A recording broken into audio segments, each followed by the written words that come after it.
आपण बघताय एबीपी माझा पुन्हा एकदा थेट जाऊया दिल्लीमध्ये, कारण विरोधी खासदार सगळे एका बसमधून निघालेले होते गांधी स्मृतीस्थळावर आणि ते आता जवळपास बस तिकडे पोहोचल्याचं कळतंय। सोमेश कोलगे आपल्या सोबत आहेत। सोमेश, आत्ताची ताजी स्थिती।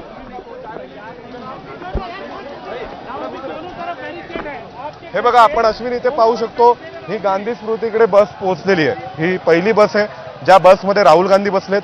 पाठीमागे दुसरी बस आहे ज्यामध्ये अन्य खासदार बसलेले आहेत आणि ही बस आता गांधी स्मृतीकडे पोहोचलेली आहे। इथे आपण जर पाहिलं तर हीच ती गांधी स्मृती, हेच ते ठिकाण आहे ज्या ठिकाणी महात्मा गांधींनी शेवटची प्रार्थना सभा आपली केली होती आणि ज्यावेळी महात्मा गांधींची हत्या झाली ती 30 जानेवारी रोजी झाली। त्यामुळे या रस्त्याला 30 जानेवारी मार्ग असं रोड आहे, असं नाव आहे आणि या 30 जानेवारी मार्गावरला लागूनच असं घर आहे आणि त्या चौकातून उजवीकडे वळल्यावर त्या उजव्या वळणावर पुढे राहुल गांधींचं घर आहे।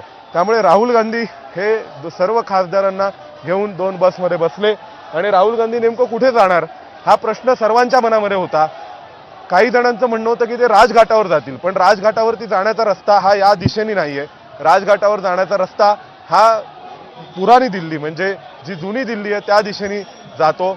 पण अचानकपणे राहुल गांधी हे इथे पोहोचले आणि त्यानंतर राहुल गांधी सर्व खासदारांना घेऊन त्या बसमध्ये बसण्यासाठी बाहेर पडले। बाहेर आल्यानंतर ते पुन्हा एकदा आतमध्ये गेले आणि नंतर मग त्यांनी बाहेर येऊन सर्व खासदारांसोबत ते या बसमध्ये बसले आणि आता या दोन्ही बस आपण पाहतोय, इथे गांधी स्मृती आहे आणि या गांधी स्मृतीजवळ दोन्ही बस पोहोचलेल्या आहेत। जिथे महात्मा गांधींचं स्मृतीस्थळ आहे त्या ठिकाणी या दोन्ही बस पोहोचलेल्या आहेत। राजघाटावर महात्मा गांधींची समाधी आहे, तिथे त्यांना अंत्यसंस्कार त्यांच्यावर करण्यात आले। ते पुराणी दिल्लीच्या दिशेने आहे, यमुना नदीच्या किनाऱ्यावर आहे आणि इथे आपण पाहतो की हे मुख्य दिल्लीमध्येच असलेलं ठिकाण गांधी स्मृती, ज्या ठिकाणी आता या दोन्ही बस पोहोचलेल्या आहेत। या दोन्ही बसमध्ये इंडिया आघाडीचे खासदार सगळे बसलेत आणि इथे गांधी स्मृतीकडे आपण पाहू शकतोय की या बस इथे पोहोचलेल्या आहेत आणि इथून आता खासदार सगळे आतमध्ये जाऊ शकतात। हे बॅरिकेडवर चढून काँग्रेसचे काही कार्यकर्ते आतमध्ये गेलेत, आता आपण पाहतोय आणि इथे ही बस आता गांधी स्मृतीच्या आतमध्ये प्रार्थना केंद्रापर्यंत जाणार का हा एक प्रश्न आहे। आपण पाहिलं की इथे काँग्रेस कार्यकर्ते हे बॅरिकेडवर चढून आतमध्ये जाण्याचा प्रयत्न करतायत।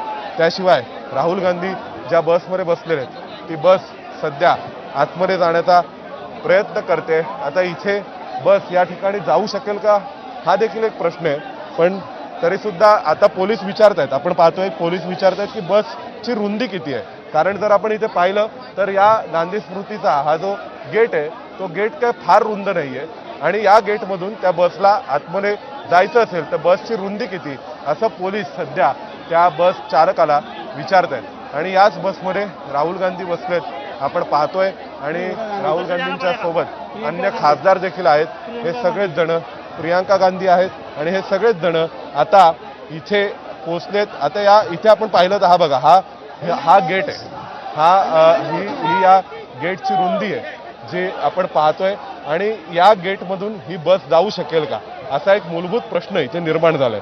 कारण या बसची या दोन्ही गोष्टींचं गणित हे पाहावं लागेल आणि सध्या ही बस इथून आतमध्ये जाऊ शकते का असा एक प्रश्न इथे निर्माण झालेला आहे। जर आपण पाहिलं तर हे सगळेच जण आता पोलीसही त्या बस चालकाला तीच चौकशी करतायत की या बसची नेमकी रुंदी किती आहे। कारण जर इथे पाहिलं तर गांधी स्मृतीचा जो गेट आहे त्या गेटची रुंदी ही साधारणपणे आपण पाहू शकतो किती आहे। इथे सध्या एवढीच ह्या गेटची रुंदी आहे आणि जर आपण इथे पाहिलं तर ही बस इथे एक भली मोठी बस आहे, त्यामुळे बस इथे वळू शकेल का हा देखील प्रश्न आहे आणि या बसमधून उतरून सगळे खासदार आतमध्ये जाणार का हा देखील एक मुद्दा आहे। शक्यता आहे की कदाचित असंच होईल की सर्व खासदार हे या बसमधून उतरून इथून जातील। आपण पाहतोय की काही कार्यकर्ते हे आत्ताही चढून आतमध्ये जाण्यावर ठाम आहेत आणि बॅरिकेड पार करून पलीकडे जाण्याचा प्रयत्न हा केला जातोय आणि त्याचवेळी पाठीमागे बस आहे ज्या बसमध्ये इंडिया आघाडीचे खासदार बसलेले आहेत। एक मोठा पेचप्रसंग निर्माण झाला होता। अमित शहा यांच्या निवासस्थानावर कदाचित ही बस थांबून तिकडे उतरतील की काय सगळे खासदार अशी निर्माण झाली। सध्या व्हिडिओ आलेला एक राहुल गांधींचा या बसमधून, नेमकं राहुल गांधी काय म्हणतात बघूया आपण।